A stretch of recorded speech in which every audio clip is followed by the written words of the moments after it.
think we're going to get started with the panel in the interest of time so we can get to the eating and drinking part.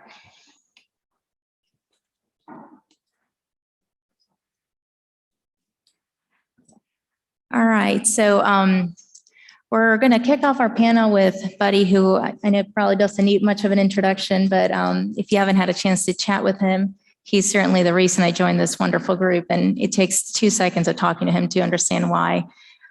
So he's going to talk to us about what's theological anthropology and got to do with surgery. I think this is what they were using, so you can try. I don't think I had a clicker. Okay. All right. Thanks.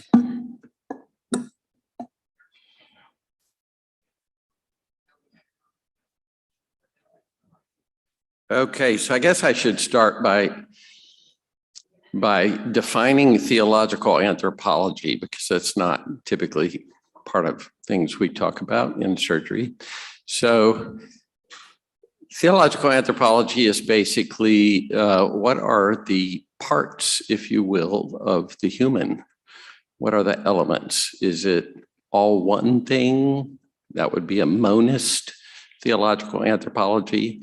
Is it a bipartite theological anthropology? There is a body and either a soul or a spirit.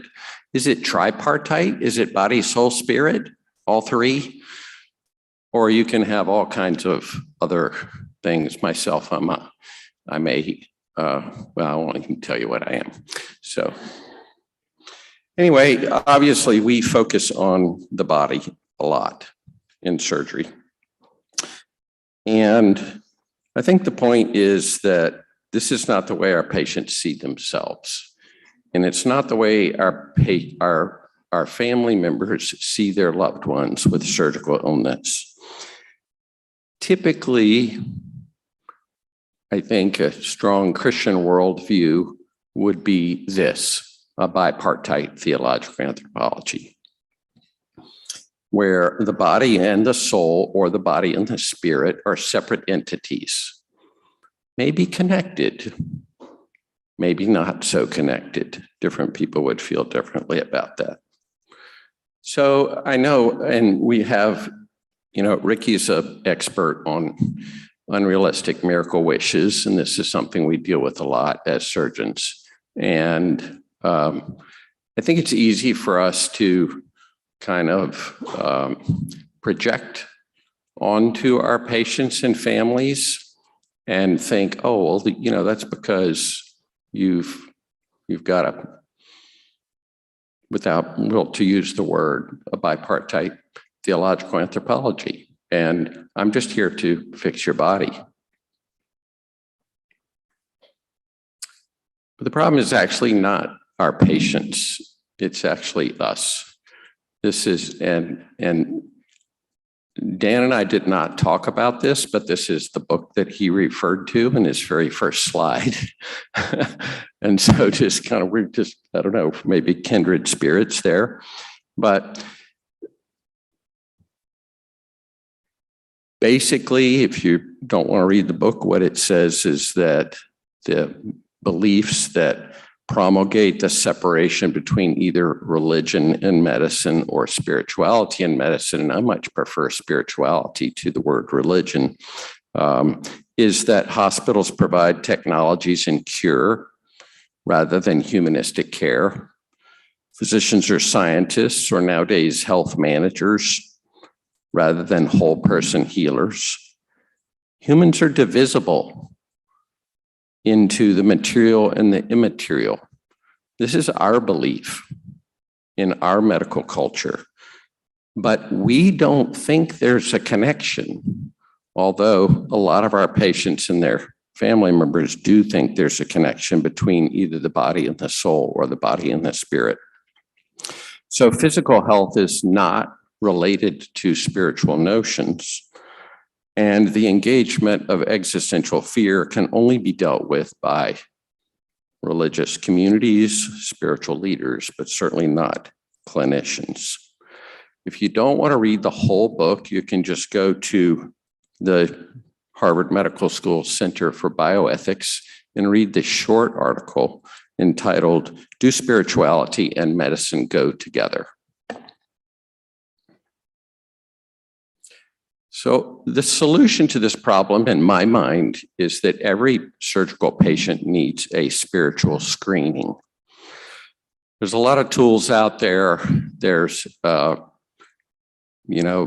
sure you've all heard the FICA, the HOPE, you passed your exams, all that stuff. I mean, I love Christina Puhowski. She's my personal guru. She's the person that wrote the FICA, but I don't think we need to get too granular with it.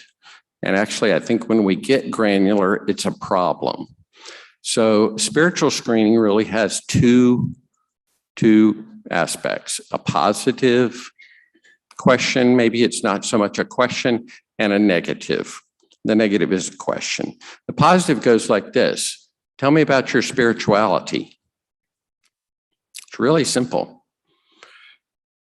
You might say, what are the sources of meaning or the things that bring joy to you, if you don't want to use the word spirituality? And then the negative is, do you have any significant spiritual suffering or pain?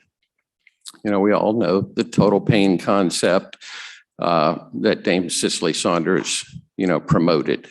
And she was a big proponent about investigating spiritual pain. What is spiritual pain? Well, I think it kind of depends. If you're a theist, it's a disconnect with God. And that's exactly what I say to my patients, because a lot of times I get pushback from them. What do you mean spiritual pain? And I'll say, if you're a theist, it's a disconnect from God. Maybe you feel abandoned. Maybe you feel rejected. Maybe you feel angry. Either God's angry at you, you're angry at God. If you're a non-theist, it's meaninglessness, hopelessness, or maybe even if you're a theist. These are things that you absolutely need to explore. Why? Because we're patient-centered surgeons, and these values are held. Well, so chaplain friend of mine and chaplain friend of Pringles as well said this probably the best. She said, sacred things are, well, sacred. So you do your spiritual screening and then explore. Just use your explore statements. Now you're doing more than a screening. Now you're doing a spiritual history. If you're patient, and I get this a lot, particularly with the first one, tell me about your spirituality. They say, well, what do you mean spirituality? I will say spirituality has 4 themes: meaning, purpose, connectedness, and transcendence.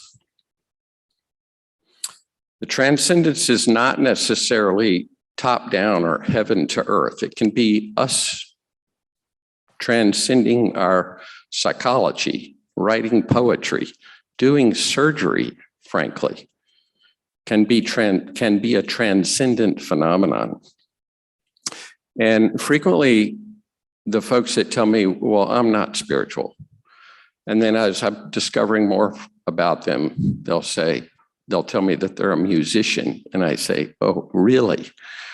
Music, I think it might be your meaning. I think it might be your purpose. It's your connectedness, unless you're a soloist. And it's certainly transcendent. So I have to tell you a funny story. So I had a 92, 93-year-old lady who was dying of anal melanoma. And I asked her the first question she answered. And then I said, do you have any spiritual pain? She says, oh, yes. I never had any premarital sex, but I thought about it a lot. I mean, you don't get stuff like that if you don't ask the questions, right?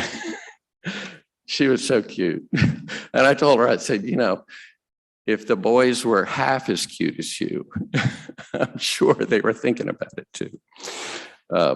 Anyway, the answer to this,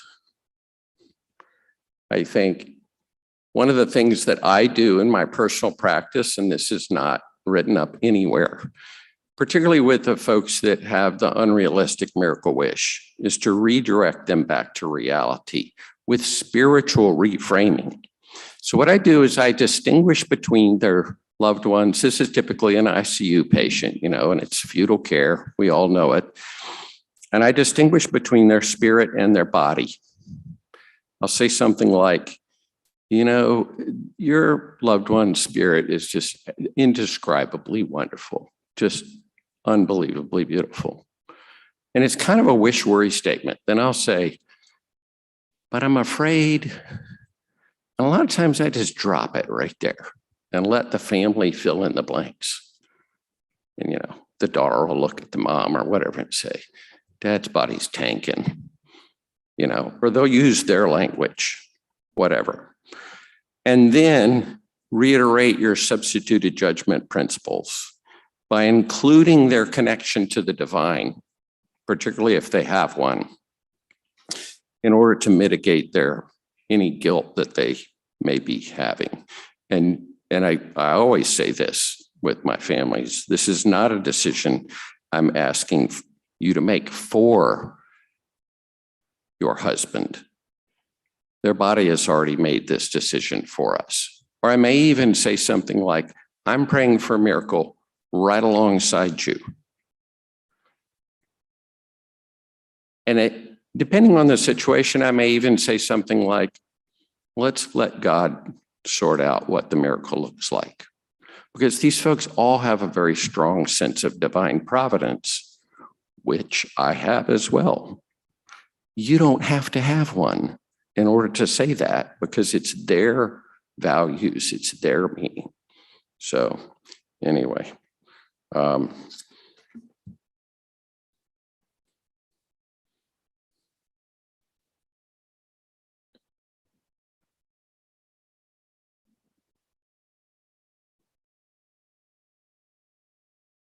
guess we're still standing on that brink 20 years later. Thank you.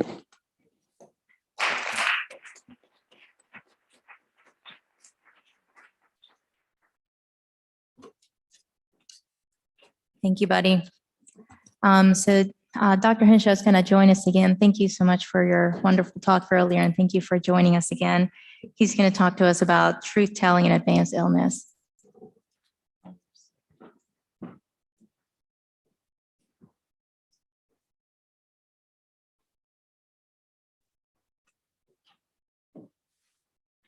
Oh, it does work. Wonderful. Okay, so this is hopefully going to be very practical, but it does relate specifically to the spirituality of each and every patient and each and every one of us, because we want to be authentic physicians and caregivers, and we want to honor and be authentic in the relationship we have with our patients. And yet there's this long tradition of lying. And so I want to explore that a little bit and ask some questions at the beginning, and then go through some of the history quickly, and then suggest an approach. Is it ever necessary or appropriate to lie to patients? Can trust and meaningful hope be founded on deception? Can one do the essential work of the dying, that is the person who is dying, and maybe those around them, including us who are caring for them, while engaging in this deception? So one of the things that I've encountered just about everywhere I've taught outside the United States, but also see it here, is the statement, you just don't understand our culture. And so I dug into this a little bit. Well, this is American medical culture of the 19th century, and because the usual argument is, well, you just aren't very compassionate in the West. We lie for compassionate purposes and so on. So this is from the American Medical Association Code of Ethics in 1847. The life of a sick person can be shortened not only by the acts, but also by the words or the manner of a physician. It is therefore a sacred duty to avoid all things which have a tendency to discourage the patient and depress his spirits. In fact, it goes on and talks about having someone else tell the person they're dying. And this was not uncommon, even in the American Civil War, to have the nurse tell the poor soldier that he's dying. So what's interesting, though, is there was a survey done, and I sort of was fascinated with the quality types of research that were discussed yesterday. by several of you. So there was a survey of American oncologists in 1961 that was published in JAMA, in which 90% routinely did not disclose a cancer diagnosis. This was across America. This was done out of Michael Reese Hospital. The same survey was repeated less than a generation later. So this was when, in 1979, I was a junior surgical house officer. Frank disclosure occurred by 97%. And I can tell you, I certainly didn't do a very good job of it, but we knew we were supposed to tell the patient whatever the true diagnosis. So what happened? Well, there are a lot of issues, but of course there was the Belmont report. Can't go into the details of that. But a major aspect of this was the scandal that occurred when finally the Tuskegee syphilis experiment was exposed by a whistleblower through Senator Kennedy.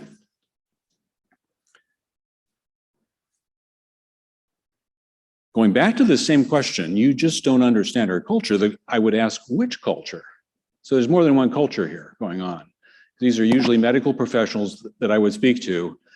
And I would suggest that there's two cultures. There's the medical subculture, or then there's also the prevailing culture dominant within a given nation or community.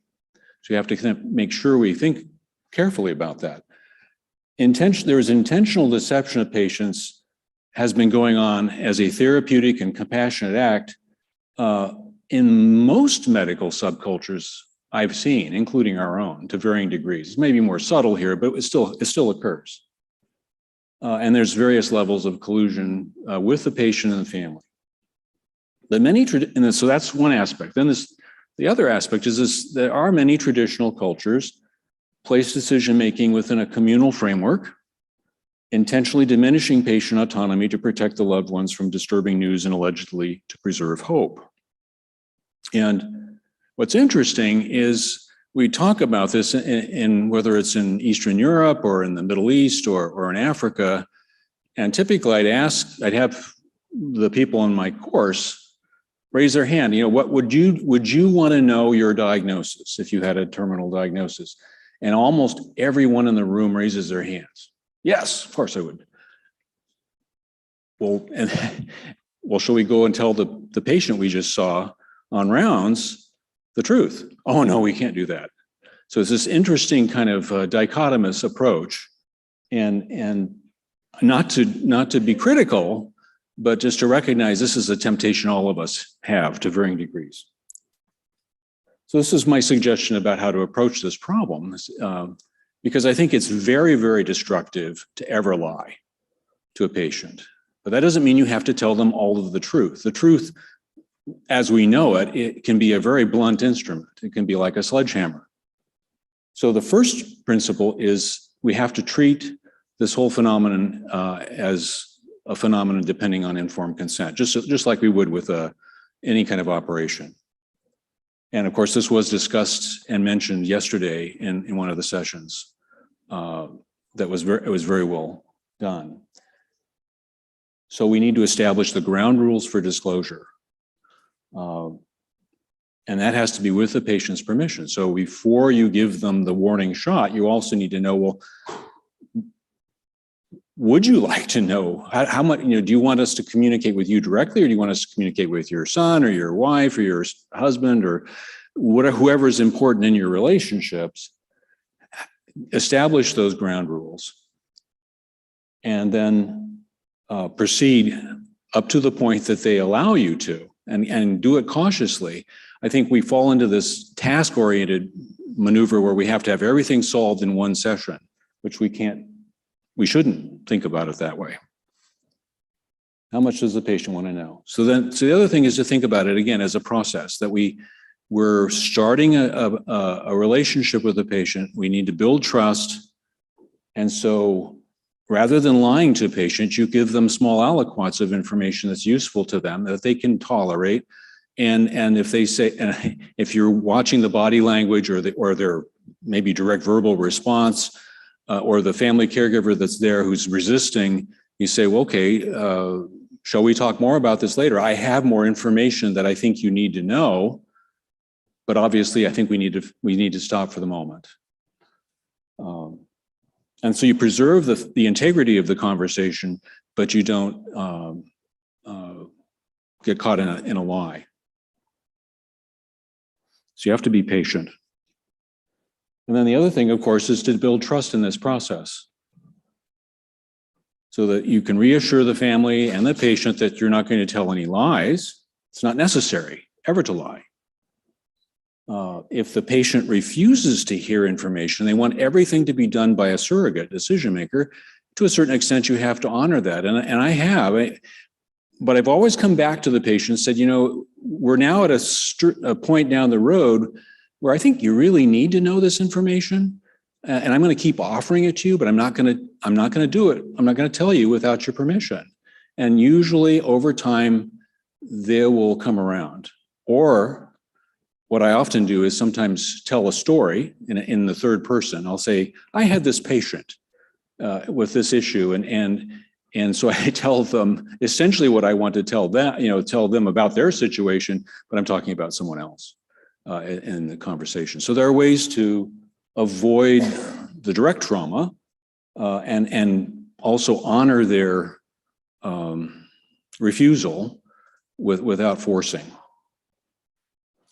And then finally, the issue of hope. This is the whole argument has always been, how do we preserve hope? How do we build hope?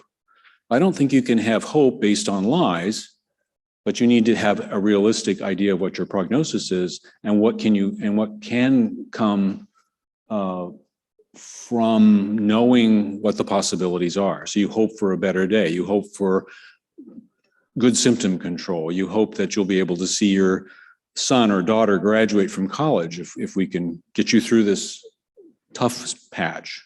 But at the same time, be very careful about offering procedures that even have explicitly palliative nature. If it's something that a surgeon is doing in an intervention, it will almost always be misinterpreted as being curative. That's something that is well established in the literature. To be very cautious about that. And then I think sometimes it's reasonable, maybe just sort of tying this together, to use something like a cliched expression, we hope for the best, but we also prepare for the worst. And so that has a sense of giving them the knowledge that, yes, we're going to do everything we can to help you meet your goals once we've established those in a realistic way, but we also have to be prepared for things not going as well as we hoped. Thank you.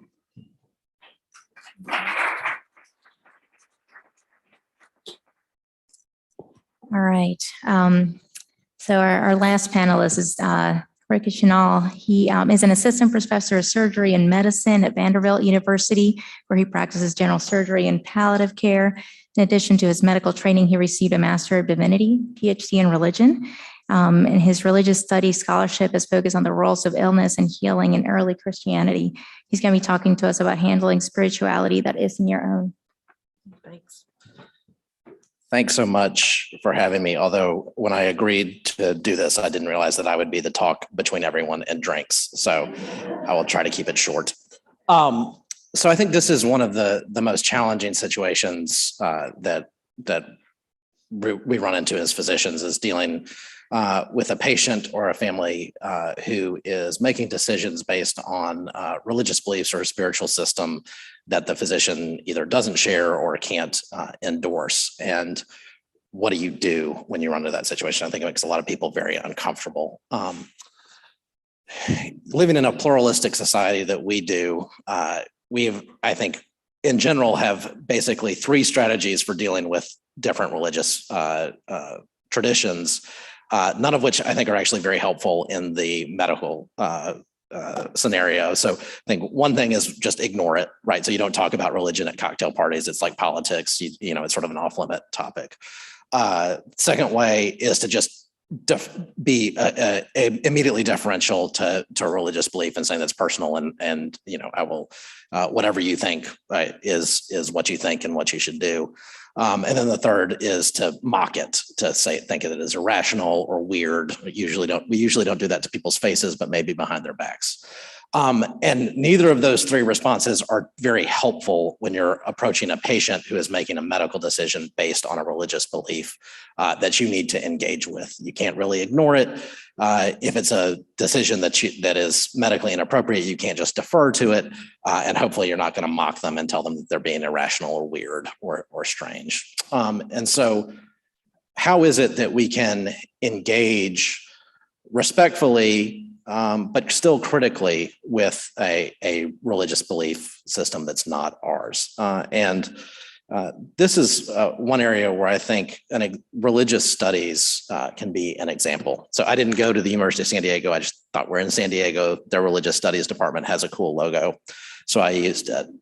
But one of the sort of key developments in the field of religious studies was the idea that whatever sort of metaphysical or theological properties that religions have, they are also things that human beings do, and therefore can be investigated as something that a human being does. And we can think about religious things using similar rubrics to how we view people doing any other sort of cultural activity, and think about motivations and influences and this kind of stuff. And so that, the idea in religious studies is you don't have to be a insider of the religious tradition in order to study it. So, a great example is my field is New Testament and early Christianity.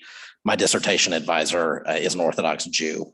And so she studies this, she engages with it. She actually might spend more time in church than I do because she goes and talks to churches and engages in education so much, but she's not an insider within Christianity. And so religious studies is sort of an example of looking at religious beliefs and religious practices, religious communities as things that human beings do, and investigating them as something that a human being does. And so I think one of the things that when we're encountering patients who are relying on religious beliefs to make their decisions, to inform what they're doing, we can observe and we can sort of, in a sense, be amateur anthropologists and say, what is it that this person is doing with this religious belief? What is kind of functioning here? What role is this playing in their decision making? And we can think about it sort of critically, even if we don't endorse that belief ourselves, or even if we need to challenge the belief, the decisions that they're making based on that belief.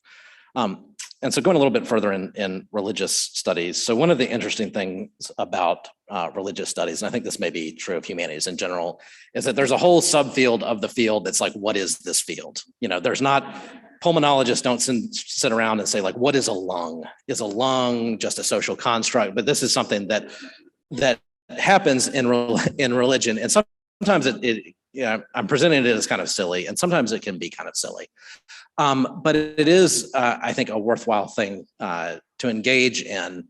And I think one of the examples from the literature, I think, is particularly helpful in a way of thinking about what a religion is. And so this is a sort of metaphor for religions that comes from scholar Robert Campany, who's a historian of medieval Chinese religion.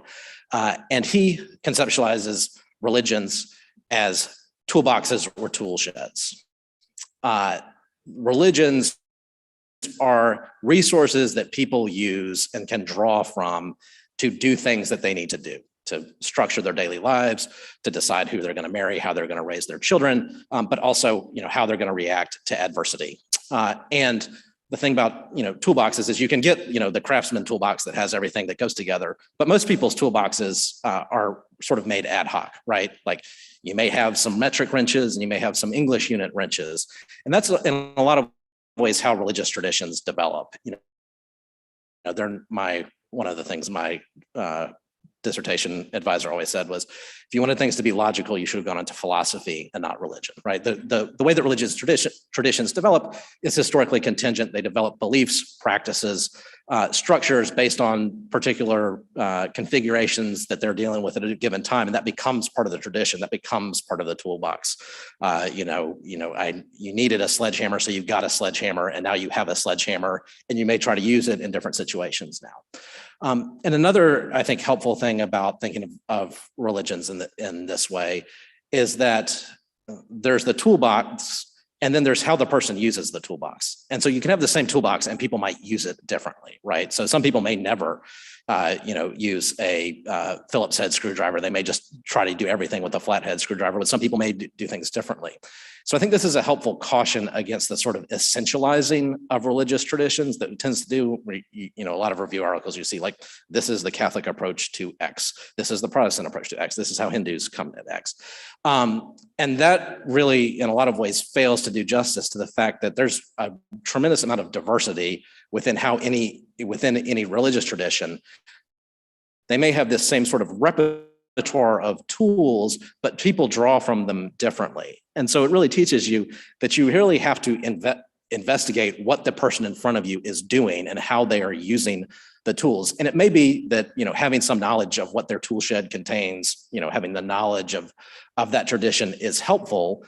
But I don't think it's essential. I think you can sit with a person and find out what they are using and investigate that and sort of think about how they are using whatever religious resource that they are coming up with to address their problem, and then potentially engage with them critically, thoughtfully, and respectfully. And I think another thing that's helpful about thinking about this as a repertoire is that a lot of times people are not familiar with everything that's in their religious toolbox. And so sometimes, in involving or dealing with other religious leaders or clergy people can be helpful, because pretty much any religion that's been around for more than 5 minutes has had to deal with the fact that, like, bad things happen to good people and not everyone gets a miracle, and, sometimes people die. And so while an individual might not be conversant with those aspects of their religious toolbox, it may be that a religious leader can help them find the things within their tradition that maybe allow them to interact with this situation in a more kind of fruitful manner, in a way that you can engage with. But all in all, this is a metaphor, and again, the religious studies scholars are still arguing about whose metaphor is better for religion, what's all this kind of thing. But I think this is a helpful way of thinking about it and not being intimidated by the fact that this thing is labeled religious, and therefore you have to treat it differently and you can't challenge or push or against it. And thinking that this is something that a human being is doing to deal with a problem. And so we can think about how human beings deal with a problem, even if it's with a religious thing, by using the same sort of logic and approach that we often use in more secular contexts. And with that, I'll close. All right. So a couple things. Fred's going to come up and talk to us and has some giveaways in our hands. And then at the end, if we can come up to the screen and actually take a photo to all members, I think we would very much like to remember our first meeting.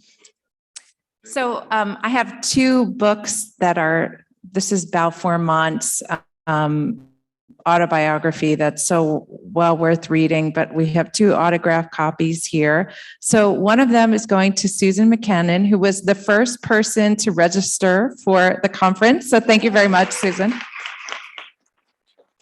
And the other one is going to Leanne, who is the first person to pay SPCS dues. So thank you. So thank you everyone so much for joining us today. I just love all you guys.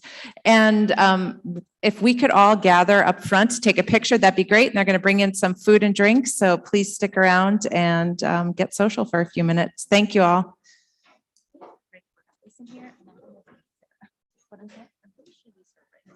Oh, well, perfect.